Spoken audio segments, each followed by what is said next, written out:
నిర్ణయించి వారి పేరు ప్రకటించిన విషయం మీ అందరికీ కూడా తెలుసు. మరి ఏదైనా ఒక పార్టీ అంటే వైఎస్ఆర్ కాంగ్రెస్ పార్టీ అంటే కూడా ఒక కుటుంబం మాదిరి.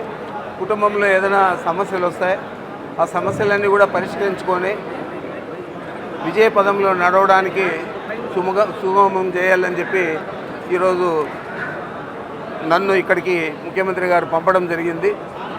మరి వారి ఆదేశానుసారం అందరూ కూడా ఈరోజు పార్టీకి పనిచేయడానికి ముందుకు రావడం జరిగింది. సంజయ్ గారు కూడా ఏదైనా చిన్న తప్పులు చేస్తుంటే అవన్నీ కూడా నాకు తెలుసో తెలియక చేస్తుంటే కూడా అవి పక్కన పెట్టి నాకు సహాయం చేయండి అని చెప్పి వారు కూడా అర్థించడం జరిగింది. అందరూ కూడా పార్టీకి పనిచేస్తారు. ఇక్కడ ఏ విధమైన అభిప్రాయ భేదాలు లేవు. అభిప్రాయ భేదాలు ఏదైనా ఉంటే కూడా అవి పరిష్కరించేదానికి మేము ఎప్పుడు సిద్ధంగా ఉంటామని చెప్పి తెలియజేస్తూ ఉన్నా.